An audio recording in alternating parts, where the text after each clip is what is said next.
नमस्कार, सत श्री अकाल, आदाब, खमागणी, वणक्कम and hello. My name is Shivika और आज के इस वीडियो में हम सीबीएसई क्लास 10th मैथमेटिक्स के chapter number 3 pair of linear equation in two variable के कुछ इंपॉर्टेंट मल्टीपल चॉइस क्वेश्चंस देखेंगे। तो ये है चैप्टर नंबर 3 के एमसीक्यूज का पार्ट 1। तो चलिए शुरू करते हैं। यहाँ पे देखिए सवाल नंबर 1 क्या है हमारे पास। सबसे पहला सवाल, the pair of equations y is equal to 0 and y is equal to -7 has option A 1 solution, 2 solution, infinitely many solutions, no solution। क्या कह रहा है कि भाई एक बार अगर हम y 0 मान लें और फिर y -7 मान लें तो कैसे कैसे सोल्यूशन मिलेंगे। हमें एक सोल्यूशन मिल सकता है, दो सोल्यूशन मिल सकते हैं, या अनगिनत, हम गिनती ना कर पाए इतने सोल्यूशन मिल सकते हैं, या फिर एक भी सोल्यूशन नहीं रहेगा। तो देखो इसका आंसर आप कैसे करोगे। सिंपल है, जो भी आपको गिवन है उसे एक बार लाइन के ऊपर ग्राफ पे लाने की सोचो। जैसे ये हमारा x एक्सिस हो गया और ये हो गया अपना y एक्सिस। अब क्या कहा गया है हमें कि y तो इक्वल टू 0 है। 0 है मतलब यहाँ पे होगा एक पॉइंट, ठीक है, ये 0 हो गया। अच्छा एक चीज हमेशा याद रखिएगा, x एक्सिस के ऊपर जो इक्वेशन होती है उसमें y इक्वल टू 0 होता है, और जो y एक्सिस होता है उसके ऊपर जो इक्वेशन होती है उसमें x इक्वल टू 0 होता है। तो फिलहाल हम y की बात करें तो यहाँ पे देखो ये आपका हो गया 0 यहाँ पे। दूसरा क्या है, -7 है y, मतलब -7 तो यहाँ पे तो होगा नहीं, सीधी बात है कि इसके नीचे आ जाएगा। यानी लेट्स सपोज यहाँ पे -7 है तो एक तो ये यहाँ से ऐसे कटेगा, दूसरा ये ऐसे जाएगा। ये कैसी लाइंस बन गई, इन दोनों लाइंस को हम कैसे कहेंगे, वो लाइनें जो कभी नहीं मिलती आपस में, पैरेलल लाइंस। एब्सोल्युटली। तो अगर आपने चैप्टर नंबर 3 का एक्सप्लेनेशन वीडियो देखा होगा तो आप तुरंत पहचान जाओगे कि अगर पैरेलल लाइन है तो कैसे सॉल्यूशन होते हैं।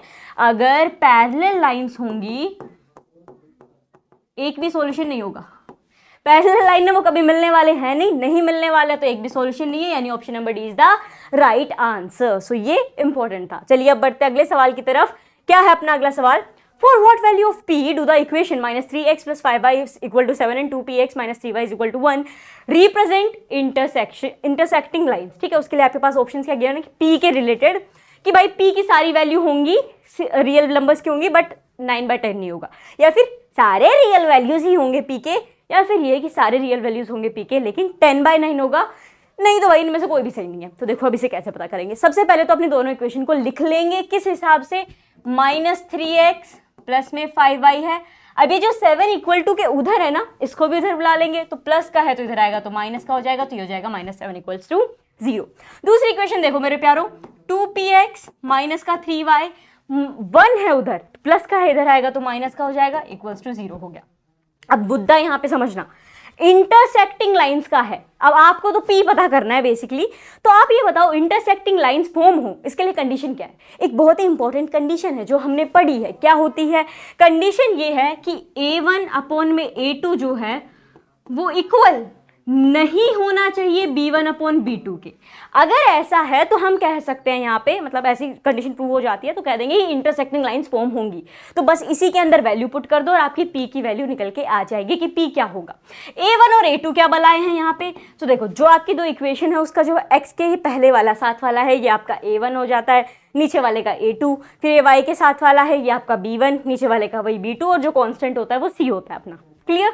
चलो वैल्यू पुट करते हैं। यहाँ पे -3 अपॉन में 2, ये किसके इक्वल नहीं होना चाहिए, B1 दैट इज 5 अपॉन में B2 कितना है, B2 है यहाँ पे। अच्छा यहाँ पे ध्यान रखना ये 2p है साथ में, ओके। सो 2p ये कितना आ जाएगा, ये आ जाएगा मेरे पास -3, यानी सॉरी -3 अपॉन में 2p is not equal to p/-3। अब यहाँ पे देखो क्रॉस मल्टीप्लीकेशन कर देंगे हम सीधा सीधा, 3 तिया 9 हो जाएगा यहाँ पे, सो ये आ जाएगा 9 which is not equal to, ये उधर चला जाएगा, 5 दूनी कितना हो जाएगा 10, 10p। ठीक है, अब हमें तो खाली p की जरूरत है, राइट। तो यहाँ पे हम निकाल देंगे सिंपल कि p हमारा इक्वल्स टू में कितना आ जाएगा, p इक्वल्स टू या not equal to, p not equal to में रहेगा, और ये 9 इधर है, इस 10 को इधर भेज देंगे तो ये हो जाएगा 9 अपॉन में 10, कि P जो है वो 9 अपॉन 10 के इक्वल नहीं होगा। यही बेसिक सी बात आप कहोगे ये क्या बात हुई, हमें तो ये बताना P क्या होगा। तो मेरे प्यारो यहाँ से आपको यही तो समझ में आ रहा है कि अगर P 9/10 के इक्वल नहीं होगा तो इसको छोड़ के बाकी सबके इक्वल होगा। क्या कहा मैंने, P सबके इक्वल होगा, ऑल रियल नंबर्स एक्सेप्ट 9/10। ठीक है, 9/10 को छोड़ के सब रियल वैल्यूज, कैसा कौन सा ऑप्शन है, option number A, all real values of p except 9/10। 10/9 मत कर देना, यहाँ पे यही कंफ्यूजन का खेल है। सो इस तरीके से आप इसे सॉल्व करोगे। अगले सवाल पे चले।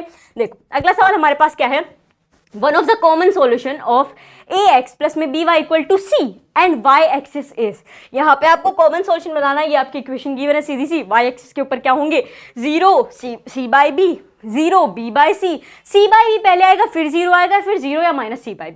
बहुत ईजी है। यहाँ पे जो फर्स्ट क्वेश्चन में मैंने आपको एक चीज़ बताई थी ना, वो काम आएगी। क्या बताई थी चीज़ मैंने, वापस से लाइन बना लेते हैं। ये अपना x एक्सिस, ये अपना y एक्सिस। मेरे प्यारों, मैंने आपको एक चीज़ बोली थी कि हमेशा याद रखना x एक्सिस के ऊपर इक्वेशन जो होगी उसमें y इक्वल टू 0 होगा, y एक्सिस पे जो होगी उसमें x इक्वल्स टू 0 होगा। कॉन्सेप्ट याद है, ये पहले ही सवाल में देखा था, बस यही यहाँ पे लगने वाला है। क्या हमारे पास इक्वेशन है ax प्लस में by इक्वल्स टू में c, तो इसे ही लिख देंगे इक्वल टू c। ये हमारी पहली इक्वेशन हमें दी गई है। तो अब मुझे तो बेसिकली y निकालना है, यहाँ पे y पता चल जाएगा तो अपना काम बन जाएगा। y अपना दूसरा कोऑर्डिनेट होता है, ये जरूर याद रख लीजिएगा।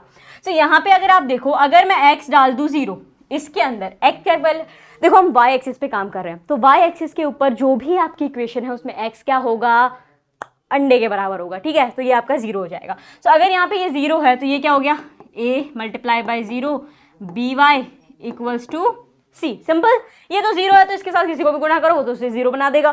तो आपके पास हो जाएगा by is equals to c, where y is equals to b, multiplication में उधर जाएगा तो डिवाइड हो जाएगा, that is c by b, ठीक है। c बाई b आ गया। अब एक तो है आपके पास 0 और एक है c बाई b, यही है आपका आंसर। कौन सा ऑप्शन हो जाएगा, 0 and c by b, option A is the right answer here. यहाँ पे ये गलती, देखो क्या कंफ्यूजन हो सकता है यहाँ पे कि हम ऑप्शन सी चूज कर देंगे, बट ये नहीं करना है। पहले आपका x आएगा जो कि 0 है, उसके बाद आपका y आएगा जो कि c बाई b है, तो इस हिसाब से आप इसको आंसर करोगे। अब देखो अगला सवाल, देखो ये बहुत इंपॉर्टेंट क्वेश्चन है, एमसीक्यू कर रहे हो चाहे, या फिर ये सब्जेक्टिव में भी आ सकता है। और इसी से रिलेटेड एक क्वेश्चन जो है, हमने जो पेयर ऑफ लीनियर इक्वेशन के इंपॉर्टेंट क्वेश्चंस थे क्रैश कोर्स जो कि शिविका की पाठशाला ऐप के ऊपर, उसमें मैंने आपको बताया था कि एग्जाम में कैसे कैसे सवाल आने वाले हैं, कैसे कैसे क्वेश्चंस बन सकते हैं। उन सब की प्रैक्टिस मैंने आपको शिविका की पाठशाला एप्लीकेशन पे कराई थी, आप वहाँ पे वो वीडियोस देख सकते हो। तो सेम वैसे ही कुछ सवाल है, देखो कैसे करोगे आप इसे solve. A and B are 2 points 150 kilometre apart on a highway. Two cars start with different speed from A and B at the same time. If they move in the same direction, they meet in 15 hours. If they move in the opposite direction, they meet in 1 hour. Find their speed. अब यहाँ पे दो case बन रहे हैं, दोनों cases को लेके दो इक्वेशन बनेंगी। अब कैसे बनेंगी उन पे ध्यान देते हैं। सबसे पहले उठाते हैं मेरे प्यारों अपना केस 1, लेकिन उससे भी पहले कुछ चीजें समझ लेते हैं कि एक हाईवे है, ठीक है। एक हाईवे पे 2 पॉइंट हैं, लेट्स से एक पॉइंट है A और दूसरा पॉइंट है B। इनके बीच का जो डिस्टेंस है वो है 150 किलोमीटर। कितना है, 150 किलोमीटर, ठीक है। अब दो गाड़ियां हैं, यहाँ पे एक गाड़ी है, गाड़ी को A ही वो मान लो, गाड़ी नंबर A, गाड़ी B है यहाँ पे हमारी, car A car B। Okay, अब क्या कहा जा रहा है कि अगर ये दोनों कार चल, इनकी स्पीड अलग अलग है लेकिन दोनों चल एक ही टाइम पे रही है, तो अपने अपने पॉइंट से चलती हैं। अगर ये एक ही डायरेक्शन में जा रही हैं, लेट्स से कि ये दोनों की दोनों इस साइड ही जा रही हैं, तो भाई साहब ये 15 घंटे के बाद मिलेंगी। लेट्स से कि 15 घंटे के बाद मिलेंगी, तो यहाँ तक चली, सी पॉइंट पे जाके दोनों बहनें मिल गई, ठीक है। यहाँ पे मिल गई कितने घंटे के बाद, 15 घंटे के बाद। ये हो गई केस 1।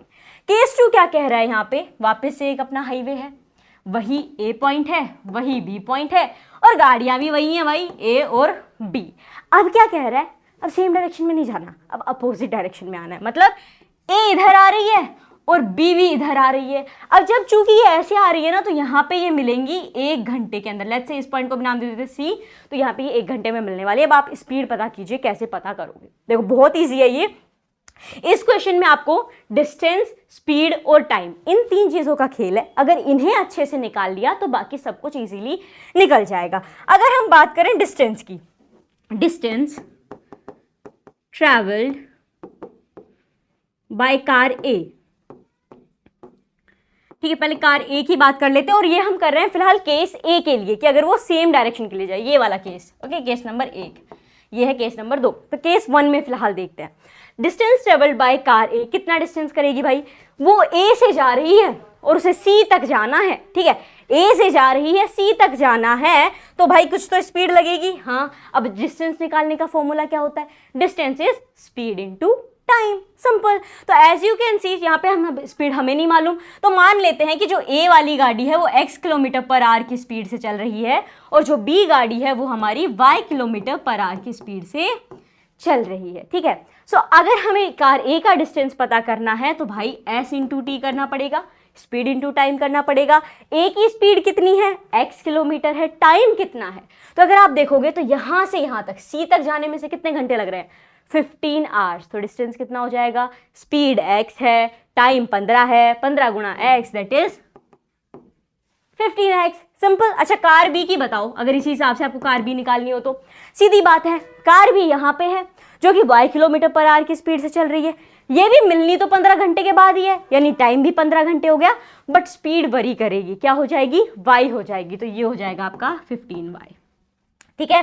सो ये इतनी चीज आ गई। अच्छा अब ये बताइए कि ये जो a से लेके c तक का डिस्टेंस है, ये जो a से लेके c तक का पूरा डिस्टेंस है, जो ये दोनों गाड़ी जहां तक जाके मिल रही हैं, ये कैसे बना होगा, मतलब कैसे बना होगा, a से लेके b तक बना होगा और b से लेके c तक बना होगा। सही बात है, a से लेके b तक और b से लेके c तक, ठीक है, इतना ही मामला है। हाँ जी, ac कितना है, क्योंकि हमें क्या पता ac कितना है, अरे अभी तो पता है ac क्या होगा, कार a लास्ट पॉइंट तक जाएगी वहां पे, तो वो तो डिस्टेंस आपके पास है, दैट इज 15x। ac आपको मालूम है, यहाँ पे आ जाएगा 15x। अच्छा ab कितना होगा, क्योंकि वो तो पता ही नहीं किया, आपने पता नहीं किया, पर सवाल में तो गिवन है क्या कि ए से लेके बी तक ये हाईवे है, ये 2 पॉइंट है, इनके बीच का फासला है 150 किलोमीटर, तो वो हमें ऑलरेडी गिवन है, तो उसे यहाँ पे डिट्टो लिख देंगे। अच्छा बीसी क्या होगा, बोले बीसी कहाँ पे था, जो हमारी दूसरी गाड़ी है वो भी तो सी पॉइंट पे जा रही है, उसका निकाला था ना हमने, क्या हो गया 15y, तो यहाँ पे आ जाएगा आपका 15y। इसे सोल्व कर लो, पहली इक्वेशन निकल जाएगी। कैसे सोल्व करेंगे, बहुत आसान है, 150 को इधर रहने देते हैं, इसको इस साइड ले आएंगे, तो ये हो जाएगा 15x, प्लस का था तो भाई माइनस का 15y इक्वल्स टू में 150। अब यहाँ पे देखो ये सारे के सारे कट हो रहे हैं, किससे, 15 से, 15 1 15, 15 1 15 एंड 15 10 150, तो ये एक बार चला गया तो यहाँ पे x बच गया, यहाँ ये भी एक बार गया तो यहाँ पे y बच गया, ये एक बार गया और साथ में 0 आ गया, तो x minus 1 is equals to 10, और ये बन गई पहली इक्वेशन। बस अब ये पहले केस से हम जितना कुछ निकाल सकते थे वो हमने निकाल लिया। अब चलते हैं अपने दूसरे केस के ऊपर। दूसरा केस क्या था कि अब गाड़ियां आपस में एक दूसरे के सामने आने वाली है, मतलब अपोजिट डायरेक्शन में चलते आएंगी, तो ए उस साइड से आ रही है और बी इस तरफ से आ रही है। तो अब देखो केस क्या बनेगा, अब ये वाले पे सेकंड पे ध्यान देना, ये इधर आई, ये इधर आई, घंटा कितना लग रहा है, 1 घंटा। तो सबसे पहले तो हम डिस्टेंस ही निकालेंगे। डिस्टेंस अगर देखें हम कार ए का तो कितना होगा भाई, सिंपल है, स्पीड इनटू टाइम। स्पीड तो मुन्ना x किलोमीटर ही है, टाइम 1 आ रही है, तो 1 इंटू एक्स करोगे तो कितना आ जाएगा, x आ जाएगा। ओके, यानी कार A यहां से लेके यहां तक कितना डिस्टेंस ले रही है, x। ध्यान से समझना। अच्छा अगर मैं बात करूं कार B की, तो बोले कार B यहां से चल के आएगी, तो distance is speed into time, speed हमारी y है इसकी, ओके, इंटू टाइम, टाइम कितना है 1 घंटा, तो y इंटू 1 करोगे तो y ही आने वाला है। यानी कार B का डिस्टेंस B से लेके C तक जहां पे वो मिलने वाले हैं, ठीक है, हम पॉइंट जहां पे वो मिल रहे हैं उसकी बात कर रहे हैं, तो ये हो जाएगा y। डिस्टेंस क्लियर हो गया, ओके, बस अब सारा काम सॉर्टेड है। कैसे, हमें इतनी चीज पता चल गई, यहां से हम एक और चीज दिखा सकते हैं, क्या, इतना डिस्टेंस तो कार A का, इतना डिस्टेंस कार B का। अच्छा ये दोनों डिस्टेंस मिल जाएंगे तो क्या होगा, बोले अगर x और y दोनों डिस्टेंस मिलेंगे, हाँ बताइए फटाफट, अगर x और y दोनों डिस्टेंस हों तो ये दोनों किसके बराबर होंगे, 150 किलोमीटर के। ध्यान से देखो, ये पूरा डिस्टेंस आपका A से लेके B तक का है।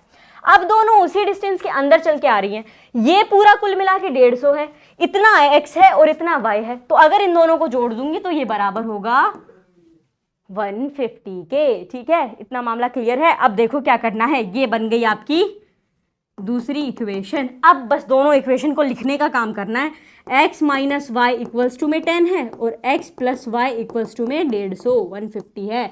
हमें यहाँ पे नीचे प्लस ही लेना है, क्योंकि माइनस ले लेंगे तो नीचे का साइन बदल जाएगा और ये y को काटना मुश्किल हो जाएगा, तो नीचे प्लस ही करेंगे, ऐड करेंगे तो ये यहाँ से वैकेशन पे निकल गए। अच्छा अब 2x हैं, क्या करेंगे, जोड़ देंगे, x और x कितने हो जाएंगे, 2x हो जाएंगे। यहाँ पे 150 में 10 जोड़ दोगे तो हो जाएगा 160। x इक्वल टू कितना आएगा, 2 गुणा में है, उधर गया तो डिवाइड, 2 8 16। x की वैल्यू कितनी आ गई, 80 आ गई, यानी 80 किलोमीटर पर आवर की स्पीड से हमारी ये x चल रही थी। अच्छा x क्या थी, x किलोमीटर पर आवर किसकी स्पीड थी, पहली वाली गाड़ी की। तो अगर आप यहां से ही देखोगे तो MCQ का अगर सवाल होगा तो सीधा है कि option number C is the right answer. But subjective way में भी इसे समझते चलो, आगे का कैसे निकालेंगे हम, y की वैल्यू कैसे निकालेंगे, तो ये वाली इक्वेशन पे आ जाएंगे। हमें पता है that x minus y is equals to 10। x अगर 80 है तो ये 10 इस तरफ आ जाएगा, y उस तरफ चला जाएगा, तो ये आ जाएगा आपके पास 70, यानी जो दूसरी गाड़ी है वो 70 किलोमीटर पर आवर की स्पीड से चल रही है। So option number C is the correct answer. तो इस तरीके से हम इसे सोल्व करेंगे। अब बढ़ते हैं अपने अगले सवाल की तरफ। देखो अगला सवाल क्या है, बहुत ही इंटरेस्टिंग क्वेश्चन है, थोड़ा सा घुमावदार भी है। क्या है, for what values of C does the pair of equation cx minus y equal to 3 and 6x minus 2y is equal to 4 have infinitely many solution। Chapter number 3 के लिए एक चीज बता दूं, जो एक टेबल है हमारी टेक्स्ट बुक के अंदर और एक्सप्लेनेशन वीडियो में भी जो हमने समझी थी कि कब तो इनफाइनाइट सॉल्यूशन होंगे, कब एक भी सॉल्यूशन नहीं होगा, कब ऐसा हो सकता है कि भाई खाली यूनिक सॉल्यूशन मिलेगा। तो ये कुछ इंपॉर्टेंट चीजें याद रखना, इंटरसेक्टिंग लाइंस वाली, पैरेलल लाइंस वाली और कोइंसिडेंट लाइन वाली, वही चीज यहाँ पे आने वाली है। और उनकी कंडीशन भी हमें क्या कहा गया कि सी की ऐसी कौन सी वैल्यू हम रखें जिससे कि इन दोनों इक्वेशंस के अनगिनत, हम गिन ही ना पाएं, इतने सॉल्यूशन मिल जाएं। तो देखो इनफाइनाइट सॉल्यूशन पाने के लिए कंडीशन क्या है भाई साहब, इनफाइनाइट सॉल्यूशन पाने हैं तो भाई a1 अपॉन में a2 इक्वल होना चाहिए b1 अपॉन में b2 के, और साथ ही साथ ये इक्वल होना चाहिए c1 अपॉन में c2 के। ठीक है, ये कंडीशन है। अगर ये कंडीशन फुलफिल हो जाती है तो फिर इनफाइनाइट सॉल्यूशन ही सॉल्यूशन है। तो अब देखो a1 a2 b1 b2 c1 c2 कहाँ से आएंगे, ये जो हमारी दो इक्वेशन है इन्हीं में से आएंगे। क्या है अपनी दो इक्वेशन, cx माइनस वाई, अच्छा ये इक्वल टू में 3 है ना, तो इसको वापस से इधर ले आएंगे, तो इधर आएगा तो माइनस का हो जाएगा और इक्वल टू में 0 बच जाएगा। तो ये हो जाएगा माइनस का 3 बराबर में 0, 6x माइनस 2y माइनस का 4 बराबर में 0। अब देखो a1 क्या होगा, a1 होगा c, a2 कितना होगा 6 होगा ये वाला। ठीक है, b1 क्या होगा, b1 होगा माइनस का 1 और b2 क्या हो जाएगा माइनस का 2। अच्छा उसके बाद यहाँ पे ये हो जाएगा माइनस का 3 और ये हो जाएगा माइनस का 4। अब आप कहोगे चलिए जी हमें तो सी से मतलब है तो इतना इतना उठा लेते हैं, बाकी की चीज़ों को रहने देते हैं। देखो अगर आप यहाँ पे ध्यान दो तो सिर्फ सी पे फोकस करके मत चलो, अगल बगल की चीज़ों को भी ध्यान में रखो। मतलब ये मेरे प्यारों, अगर आप सी को किसी भी तरीके से -1 अपॉन में -2 के इक्वल ले भी आते हो तो भी कोई फर्क नहीं पड़ेगा। बोले क्यों नहीं होने वाले इसके इनफाइनाइट सॉल्यूशन, बोले ऐसे कैसे, लास्ट के इन दो को ऑब्जर्व करो ध्यान से। बोले क्या, ये -1 है ये -2, अच्छा माइनस से माइनस तो उड़ा भी दें हम एक बार के लिए, लेकिन क्या 3/4 को 1/2 बनाया जा सकता है, नॉट पॉसिबल। क्या 1/2 को 3/4 बनाया जा सकता है, हाँ। तो चाहे मैं सी की कोई भी वैल्यू रख लूँ इसे सेटिस्फाई करने के लिए, तो 3 रख लूँ तो ये हो जाएगा 3 एकम 3 3 दूनी 6, तो ये 1/2 आ गया। लेकिन फिर भी 3/4 तो नहीं बदला, मतलब यहाँ पे ही फॉल्स चीज चल रही है, लोचा यहाँ पे ही हो रखा है, तो सी को निकालने का कोई मतलब ही नहीं है। तो इसीलिए सी पे कंसंट्रेट हमने किया, पर सवाल को देखते हुए पता चला कि सी को ज़्यादा अहमियत देने की जरूरत ही नहीं, क्योंकि लास्ट वाली चीज़ें तो मैच ही नहीं खा रही हैं, तो मिल ही नहीं रही हैं। तो फिर कहोगे तो ऑप्शन में हम क्या चूज करें, तो चुपचाप से अपना ऑप्शन नंबर डी हो जाएगा right answer, that not possible for any value of C. कोई भी वैल्यू ले लें हम सी की, ये तो पॉसिबल होगा ही नहीं। तो इस तरीके से सवाल को रीड करना बहुत इंपॉर्टेंट है। यहाँ पे ज़्यादा कैलकुलेशन नहीं थी, दिमाग का काम था। ठीक है, सो ये यहाँ पे इस चीज़ को याद रखिएगा और ये इसका आंसर हो गया है। और आज के वीडियो में बस इतना ही। बाकी के जो क्वेश्चंस है चैप्टर नंबर 3 के एमसीक्यूज वो आगे के पार्ट्स में देखेंगे। उन सारे पार्ट के जो वीडियोस हैं उनका लिंक आपको डिस्क्रिप्शन में मिल जाएगा, उस पर क्लिक करके आप देख सकते हो। और हाँ, अगर आपको इसमें बताए गए सारे क्वेश्चंस अच्छे से समझ में आए हों, सॉल्यूशन क्लियर हुआ हो, तो अब तक इस वीडियो को तो आपने लाइक कर ही दिया होगा, तो अपने दोस्तों के साथ भी शेयर कर दीजिए ताकि वो भी अच्छे से समझ सके, एमसीक्यूज की अच्छे से प्रैक्टिस कर सके। We will meet in the next video, till then take care, bye bye.